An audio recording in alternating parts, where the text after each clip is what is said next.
Welcome to the From a Writer's Perspective podcast, and thank you for keeping me and Edie Leonard company as we dive into yet another one of these. For the 5th episode of this season, we will look into how writers can create a subgenre and sometimes even reshape how we define existing genres. Think about authors like Tolkien, Edgar Allan Poe, Gibson, and S.E. Hinton, and how they kickstarted a new wave of New Age writing. But before we dive very deeply into that subject, Leonard, spill the beans. What are you reading? What are you writing? What are you watching? And what's keeping you up at night? I just finished Arcane. What do you think? Well, you said it was better than Full Metal Alchemist. I don't know about that, but that's just because I've got the idea that the series isn't finished yet. Full Metal Alchemist had way more episodes. It's over 50, maybe 60 episodes. So yeah, the series is just finished. I feel like if you have a series and you cut it off with a cliffhanger, it's prone to become a cash grab. Because the next 9 episodes you can have a cliffhanger again and again and again. I really liked Arcane. They didn't shy away from having morbid themes or grittiness. And it was kind of tragic also. And I really liked the Powder / Jinx, the way she went crazy. I also felt sorry. Well, there was a lot of emotions that were going through me, and I think that's a good accomplishment for a series. So yeah, I really liked it. Full Metal Alchemist, it also had a run of like moments where it didn't have episodes, moments where it did. It makes it a little bit difficult to get into it because at some point, when you're a year later and the new season comes, you're not that invested anymore as you were. So you kind of almost need to see it again, which in itself is a big time investment even more. Mm-hmm. So I get it, and I have that more with series, especially since COVID. I've noticed that I've grown a little tiresome. Yeah, and I think as a writer, you should respect someone's time and not have someone look out for the next season or the next, like a short story. It's just a rounded story with a beginning and an end. It's not too long. That's how I approach my short stories. Just all 4 individual stories which fall into the same universe. And I think that's the best way to... Disney Plus is doing this, by the way, at this point. They're just doing like mini-series. No, I personally really thought that the characters created in Arcane, the way that they adapted a game and created a world around it where the game itself didn't have that deep lore and that well-rounded characters, and then kind of humanizing it. I thought that it was very well done. I liked how it connected with music. There's a lot to love. I like the music, but having Imagine Dragons as a cameo, and I'm like, yeah, why? It fitted the world. That's not the problem. It's just take some popular band and try to raise our popularity even higher. At least that's how I feel they did it. I don't know if that's... Netflix is also now collaborating with Spotify, and they're doing these official playlists, and they're doing the same with Emily in Paris. I know because of my fiance. They're prone to doing these musical collaborations to become more than just when you watch the screen. They also want your attention when you just have something in your ears. And I kind of get this. This is something that a lot of companies do at this point, is that they want to be there at every point of your life. They want to be there when you do your household and you can't watch the TV, so you're in there in your ears and you listen music, or you can listen to the music of a certain series. And it makes sense, but it is marketing. It's more a business, and it's not because they want to create a better story, but it is a way to be, and that I like, for instance, from there's this film studio called A24, and they have candles and they have everything to kind of create an experience around a movie. So if a genre would be a candle, what would it be like? I like the idea of having, and I think what you like about this as well is the idea of having a universe and having multiple ways of transmitting that through either sound, or because you've made music for your stories as well. Having scent, how cool would it have been to read a story while lighting a scented candle and being completely immersed in You know, it's the same as the Efteling and Fata Morgana and smelling the apples while you go through that ride. It's multisensory. And I do think that there's, in writing, a very big plus if you write more than just what you see. And in the sense, I think for series, having music be a part of remembering that series, I get it, but I also get that it gets a little cringy when you put Imagine Dragons in Arcane. It does feel a little, is this necessary? Yeah, definitely. How are you doing with the stories, by the way? That was something I wanted to talk about. There was one guy that was like, yeah, I really like this. I like this simple, punchy dialogues. It's not this that all these fantasy authors do. This flowery language. It's just punchy. And he really liked it. So that really means a lot to me. To me, that's a big accomplishment. Being able to write and having people read it, that in itself is the reward for writing.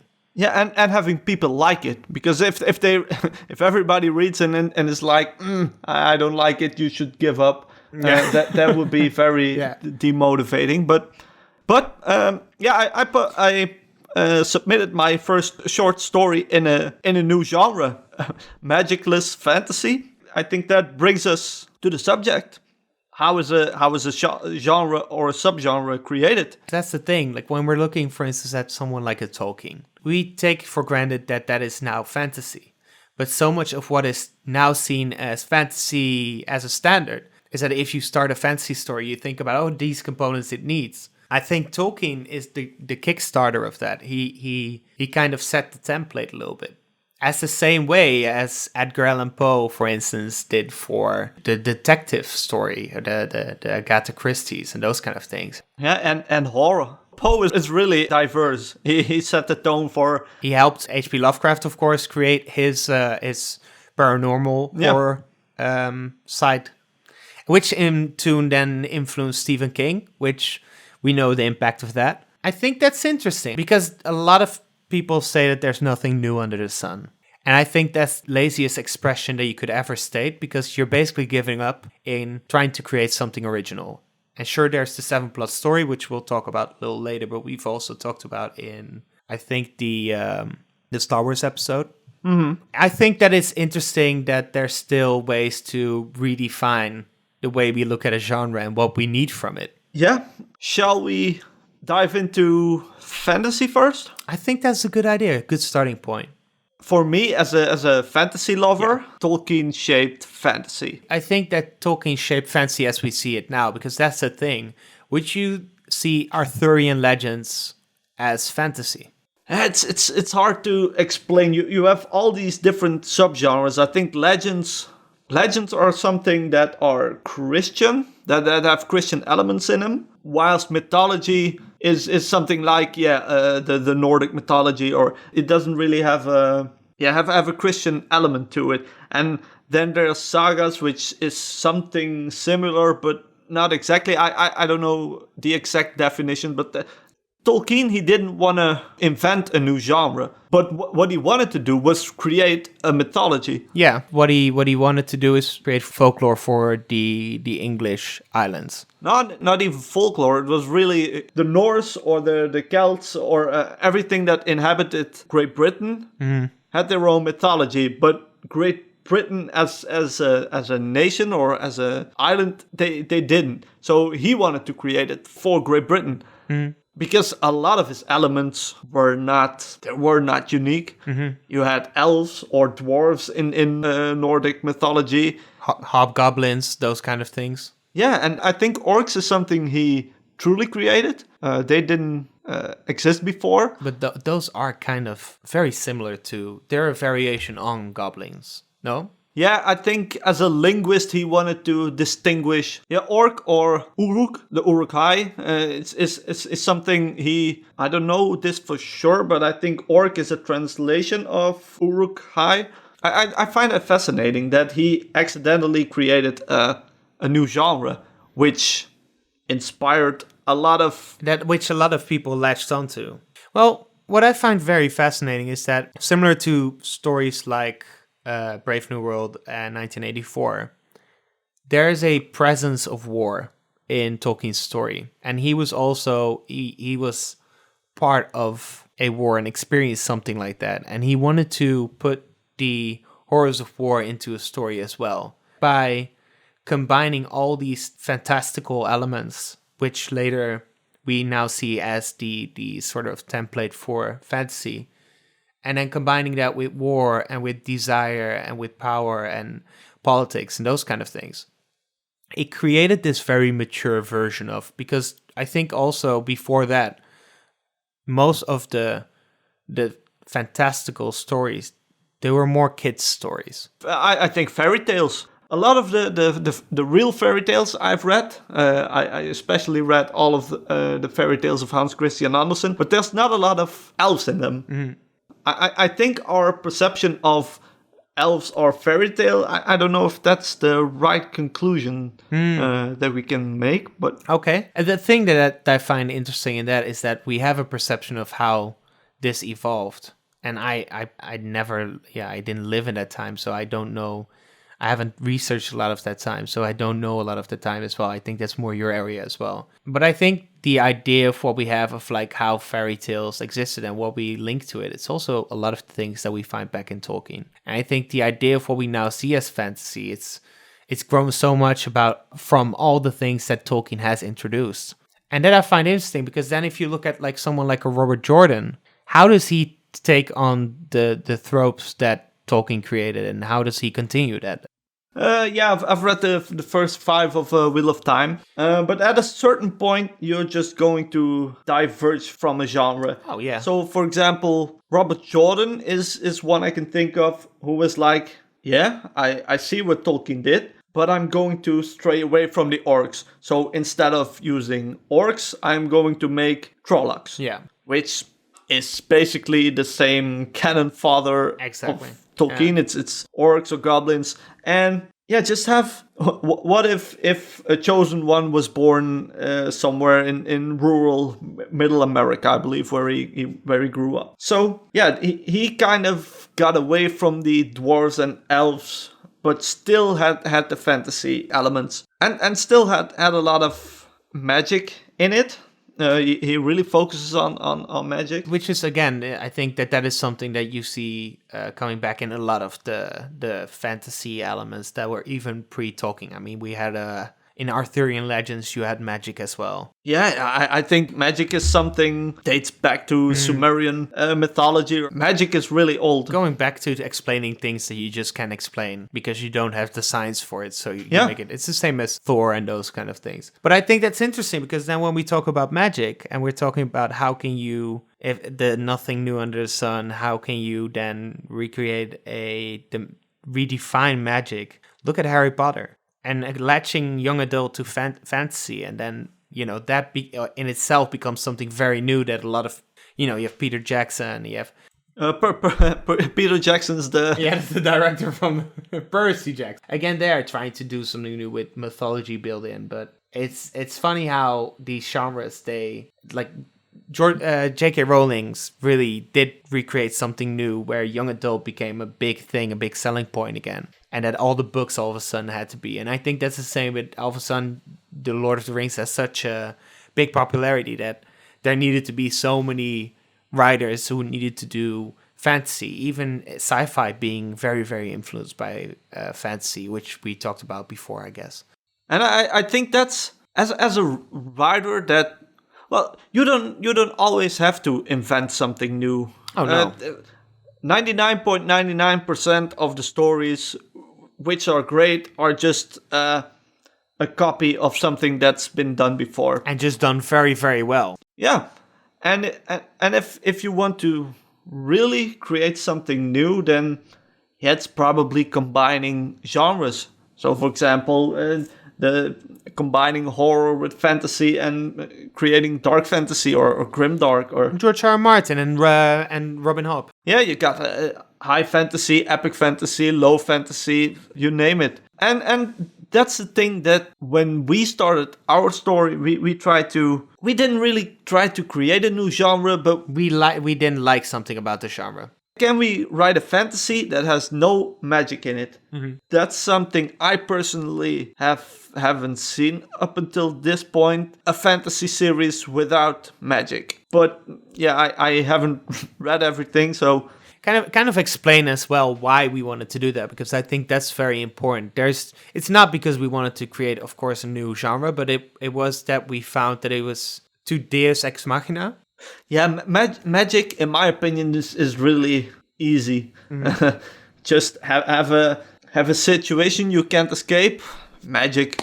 But I think it also comes from the thing we discussed in our intro episode. Always wanting to be different. I always try to do something that's not within the line of the expectation. And if I succeed, I don't know, but that's my goal. And I still like the idea of having fantasy without magic, because then you really have to think about, okay, what is fantasy then? Because a lot of fantasies have magic, and we've talked about this for years. Will this still feel like fantasy, or what will it feel like then if it doesn't have magic? And if it doesn't have, do we need unique creatures then? Do we need, what makes it fantastical? And I think that the question of just doing that little exercise of thinking, what makes the genre that I'm writing in the genre? And are there things I need? Are there things that I don't need? Are there things that I don't even want to delve into? It's the same as, why is every heist premise the same? And how can you change something like that to recreate the experience and make it something very exciting? Which I think that, for instance, doing the heist in a sci-fi or fantasy, that's something what William Gibson did and what worked very, very well. And I think that is also something that you know, if you look at a lot of the writers that we're going to talk about and we're talking about right now, they thought about their genre, and they thought about what are we offering readers at this point that is new and interesting, and what is something where we're just riding a wave and being very passive in what we're doing with the genre itself. And that, I find, sometimes it happens because you really want it to happen, and sometimes it happens because you're very unknowing. Take, for instance, Edgar Allan Poe is what a lot of people consider a genius. He has redefined horror. He has redefined detectives. He's redefined, Victoria era writing, that kind of, the Victorian feel to horror and those kind of things, and very gothic themes. And that has influenced writers like Lovecraft, like Stephen King. That has had such a ripple effect. Also, even Agatha Christie and those kind of things. But the idea of creating something so new and then having people take it from there and taking interesting journeys. Lovecraft, for instance, he didn't know about a lot. He was very fond of his cat. Xenophobic, racist. He was very fond of his cat, and you can look up the name and you will be in even more horror than the genre can even inflict on you. And I like that can happen throughout a lot of things. Even, if you have Hitchcock, his suspense is a big element of what makes his genre, his way of storytelling, a very Hitchcock way of doing things. And Edgar Allan Poe has kickstarted a lot of these things. He's offered a toolbox, if you will. And what do you use those tools for? And I think that is something that a writer, I think that is what it is. I think that a lot of writers should examine the toolbox and see which tools they need to craft their own story. And in that doing so, they will find not their own genre, but at least their own lane and in their own style and their own preferences. And I think, for instance, Lovecraft, he was very scared of the sea. So that's where Cthulhu comes from. And then Stephen King takes something like a Cthulhu and he makes it something very understandable and very childlike, like a clown, people are afraid of clowns. Children are afraid of the dark. How can we take these very small things and make them into full-blown stories? Stephen King does that, but then there's also a whole mass on the internet that says, wow, we love what Lovecraft did with like a connected universe, and we don't want to Marvel it, because Marvel didn't have the connected universe back then. But we do want to create something where everyone can write their own kind of documented, and it has elements of Poe where you're kind of like a detective following someone, or an archaeologist following someone's research into the unknown and macabre. And the SCP then recreated a whole like Pokemon-like range of weird creatures. that in itself then like as a bureau, the whole idea of like an entity as a bureau with professors researching this, that itself then influenced Remedy's game Control. If you look at Control, it then has also a lot of influences from, for instance, Alan Wake and Finnish mythology.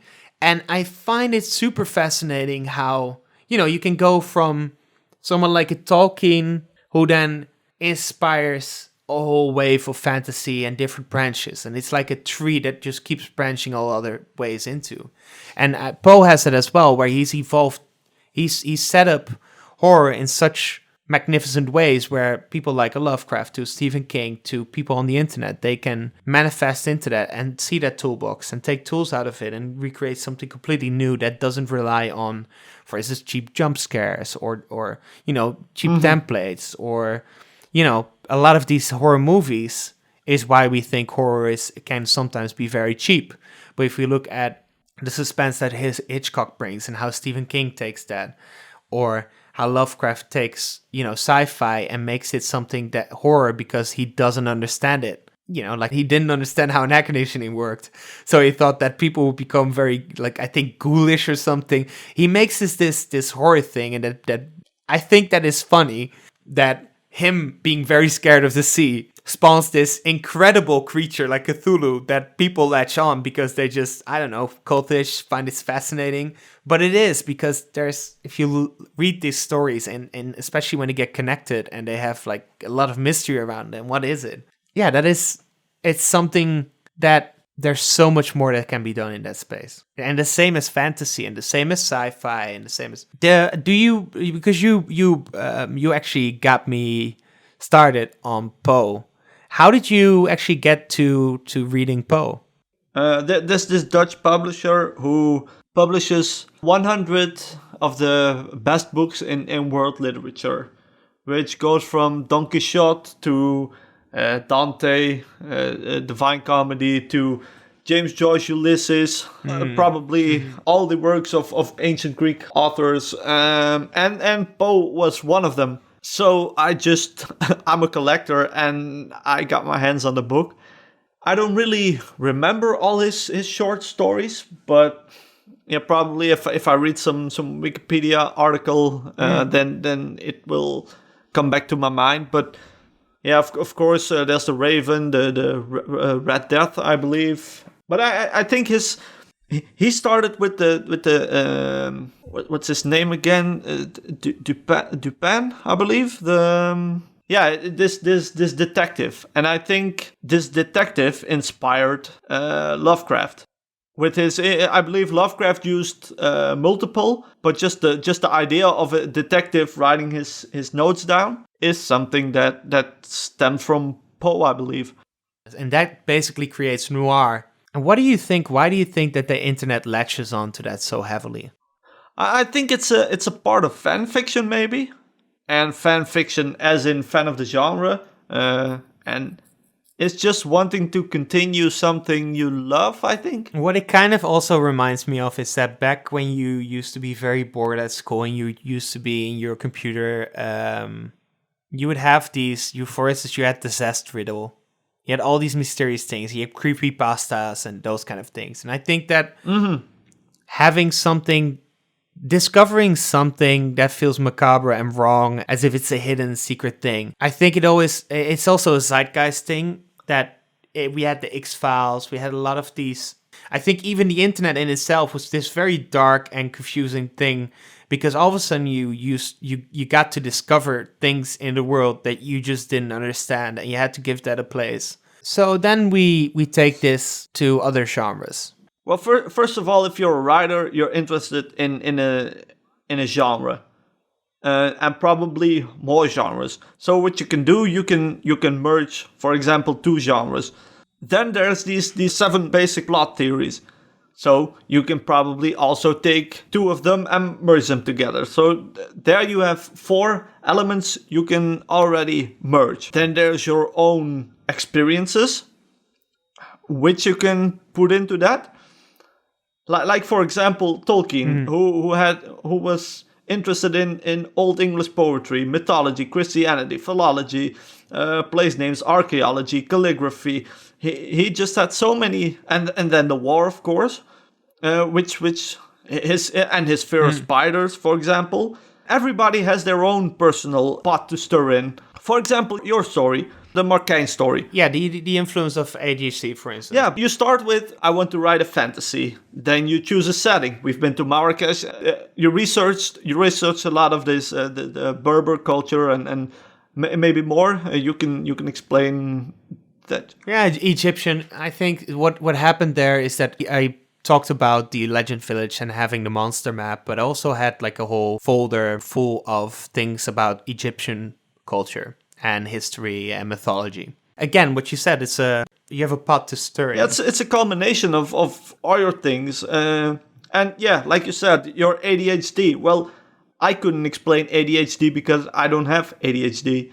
Just your personal experience with ADHD in a fantasy setting, in a desert, that already creates a personal and a new sort of story which I have never seen before.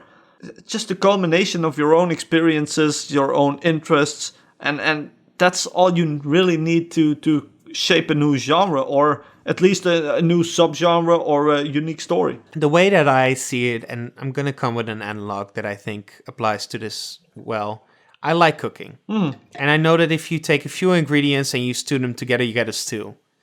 But there's a lot of stews that you can do. And there's a lot of mashes you can do. You can do the carrot and potato mash. You can do a lot of things. But we're talking about a basis level here where you can make, you can do a lot with egg whites. You can do, you do pisco sour, but you can also do a macaron. There's so much that you can do with these multiple ingredients. And yes, in a sense, a macaron is a dessert, a pastry. You can go from very lowbrow cooking in the kitchen to going to a Michelin restaurant and having a reimagination of what a churros can be in the form of a donut, and then you can even have like a kimchi powder. This feels very highbrow, but it is not the same as a donut. It is also not the same as the churros. There's a whole toolbox of very specific things that you have to develop before you get there. And the same it is with writing. There's understanding which types of subgenres there are. There's what type of narrative do you have. And this is what I talk about when I talk about a toolbox. You know, it's not just being a chef and knowing which knife you need. And it's the same as a writer. You have to learn at some point through reading. Start with reading a lot. And then dissecting stories into what type of narratives are there? What type of styles are there?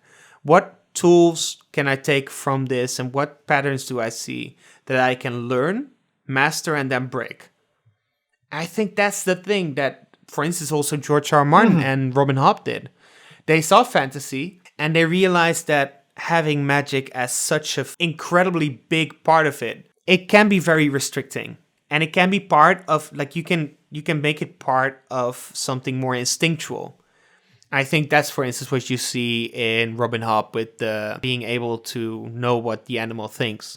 It's the same as, for instance, how if you try to explain someone that has ADHD, how do you explain that to someone that does not know what the chaos is in someone's mind that's put forth by ADHD? How do you include someone in that story? Because it's also about including someone that doesn't even know a lot about ADHD, but can still get that there's chaos in your life and you kind of need to figure a way out to make that your superpower. That is how you can retrofit it for someone else, is that the understanding that you might have a weakness that can become a superpower in other contexts if you train it in a certain way and it becomes a tool. Another thing I find interesting, if you permit me to go to the next subject. Of course, go for it. Or do you want to continue with... No, I think I've dumped enough info on people for a, for a hot minute. Another thing I find interesting is how a great story or a concept can sprout from some random thing that pops up in your mind. For example, Tolkien writing the word hobbit on a student's test. George R. R. Martin, who was wondering, why do my pet turtles keep dying? And he was just giving them enough food, but they just kept dying, and he started imagining how they were fighting for a turtle throne, and that's how the first idea for Game of Thrones. Is that how it started? Seriously? According to him. But yeah, that's also something I find interesting. I had the same thing with a sort of tower to get over a wall. It's something that inspired my fourth short story about the fall of the Bactrian Empire, in which this advanced Arabic-inspired people, inspired by the Arabic Golden Age, where they were... where they were very inventive. Yeah, and having this sort of Chinese wall combined with some Arabic peninsula, they invent gunpowder and they can destroy this warmongering people. You have this civilization that has ruled the world for a long time, and then all of a sudden, through an invention of another nation, they trump that superpower and then become themselves the ruling power. That's kind of it, right? Yeah, it was something I read, that these towers were clad with wet hides, because before gunpowder, they were shooting fire arrows and lighting these wooden structures on fire, so they clad them with wet hides so they wouldn't catch fire. It was something that was so visual to me. Probably to other people, they would be like, yeah, so. That inspired me to continue my story. And it's just these weird little concepts that can just inspire you in the right moment or in the right... I had the same thing with the short story that I'm writing now, which for now, title pending, The Red Queen. Last year, during COVID, I went there a few times. It's called Le Petite Ceinture.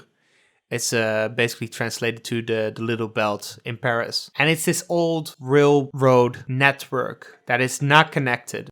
But it used to be of companies, and before that it was part of the Wall of Tyr. It's basically part of the First World War and a way to supply army bases.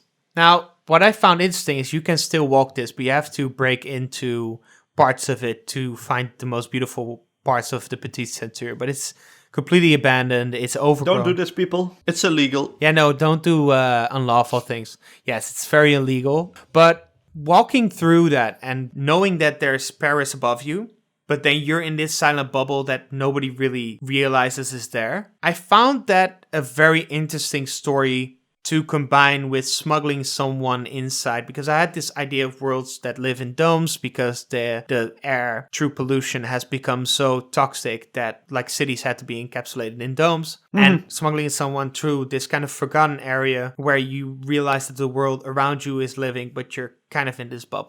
It sounds like a very stupid starting point, but it's this very simple thing that then grows into a whole story. Yeah, it's these life experiences that kind of bring you to imagine these things. Whether it's turtles or, reading about something historical like such a tower and then making that part of your story or the way to. And it's also very important, therefore, to live life. That's another thing that if you really want to become a good writer and be inventive, you can only do it out of your own experience. You have to experience things. And for instance, our vacation going to Marrakesh, that's one influence. With my fiance going to Paris and then not going to touristy places, but then choosing to find something that is completely different and out of this world, and finding that in a city that has become almost a trope itself, a cliche itself. Yeah, that's awesome. And I can imagine that for you is pretty much the same. I think you deeply overanalyze things. Yeah, but life lives me, I guess. I'm basically alone, so I don't go much on vacations. And the only thing I experience is everybody around me dying. So a lot of my stories will be very nihilistic and tragic. Involve death. Yeah, that's also experiences that you can go through. And not everybody has the money to go on a vacation, so... Oh, that's true as well. You live a very privileged life financially. Of course, you have your own problems with your ADHD and your autism, which also make you feel like a loner, I guess. Yeah. You can't understand how other people are feeling because you can't live in their skin. No. And you don't know the problems they have. Everyone has problems. Like we discussed in the intro, we made this analogy about the slutty girl. It's people that are, that's the hero's journey. It's someone that is stuck and maybe even damaged and overcomes it through an adventure. Tolkien has this as well, with Faramir and wanting to live up to his father's wishes and being damaged throughout that experience, and then throughout his subplot, overcoming that. Yeah, which is a small subplot, but yeah, it's a tragic one. And I think that a lot of your characters in your books go through those kind of things as well. And death, yes, is a very big part in that. Everybody experiences loss. Yeah. And you lose someone, everybody loses someone. Yeah, it's like Oprah giving out cars, but then... I'm the Oprah of Death. Yeah. That is quite the way to pitch yourself. Yeah, I'm kind of a cynical person as well, but yeah, it's just how I was shaped through the things that I went through. Doesn't make me a bad person, I don't know. No, but it makes you, for instance, also very much appreciate stories like The Fountain, which is a lot about loss and making that a very fantastical journey. Yeah, and someone trying to prevent loss. And I think that's something of human nature. The search for eternal life. But yeah, let's not get into that. If you want to become original as a writer, because I think in the end that's what this episode is about, and how writers have created very interesting ways to reinterpret the genre, and even, becoming a term like Lovecraftian, even Kafka. Yeah, Kafkaesque, I was thinking about that. Exactly. We went to the Museum of Kafka, and if you look at what he went through, analyzing people so deeply and writing in that style comes from his experience of life. And I think that is the first tool that you as a writer can delve very deeply into. Yeah, and something I'm thinking about now is, I'm going to talk about fantasy now. All these fantasies up until 10 years ago were all European-centered. Yeah. The thing I like to see, and I think they're starting to get out there more, are for example, I'm thinking about Marlon James, the Black Leopard, Red Wolf, which is, from my understanding, I haven't read it, but having Game of Thrones in an African setting, fantasy in an Asian setting, or and I think that's the Poppy War of I don't know her name, kind of forgot, but that's something I think in the last 10 years maybe has been coming up. A lot of different cultures. Yeah, that were not. While you're saying this, I'm looking at the paper Menagerie from Ken Liu. And even having these Asian influences in fantasy, bringing your own experiences and your own past into stories. Or even The Witcher. The Witcher is a great example of this as well. Yeah, but that's still European-centered. Yes, but I think that the European that we're talking about wasn't as inclusive to Eastern Europe. I think it was a lot more Western European. Yeah. That's a big part of it was that it was all Western European, or it was very American-based. Yeah, Central Europe is not the right term, but kind of France and England. I think those are the thing it's most based in. But like we did ourselves, having a fantasy in Cuban like, or maybe even Spanish Portuguese. Oh yeah, like setting with the tobacco the tobacco. Yes. And that's what I also liked about the Henrik story, is that you can look at the influences, these great empires. There's probably a lot of fantasy worlds that have connected trade and slavery and those kind of things, but it's not a standard staple, and there's a big space there where a lot can be done. How do you not only create war, but also what is the economy of war? What is the economy of monopolizing certain things that aren't yours to begin with? That was what we tried to create at that point, is looking at the moment after slavery was quote unquote forbidden. But then what if you put a fantasy in that world? And how does that influence the people and how they react to each other? And then it doesn't have to be a slave story. Oh, but just a setting. Yeah, it has this new world, old world. Then you create basically two worlds. The one before something and the one now that we try to figure out how to get into a better place from that. Definitely. But yeah, I guess that's it for today. Or is there something you're still thinking about? Well, we've talked about that before in other episodes as well. I know that we had a big moment where we talked about how William Gibson changed sci-fi, for instance, from the moment where Star Wars was very prevalent. But there are so many experiences, and I think that what we always try to do with this podcast is try to learn something from certain phenomena. We just see that there's a toolbox, and that you need to draw from your own life, and those kind of things, they've been said. Yeah. Those things can spawn completely new subgenres in itself. That is the fruit of our labor. I think that is what we wanted to try to attempt to get out of this little episode. Then what can people expect from our next episode? Maybe other people are snoozing already, but it's going to be about us. How we started our journey together writing, how we managed two different people writing a story and setting up a story, creating a story. What else do you think we're going to talk about? I think we use names that people might be unfamiliar with, so if they're interested, we're going to explain a lot more so that when we name Argom or Henry, that people, they might know what we're talking about. And I personally also think that it's nice to include people into your own process, because you hardly ever dive deep into someone's process and what you learned from it. And you rarely ever get the chance to look back into it and overanalyze that. So I think it's also fun to just go back into time and look into that process. And I think especially the youth, it's something that we will never try to publish. Yeah, well, at least at the point where we're standing now, I think we've grown so much since that. But if people are interested, we might.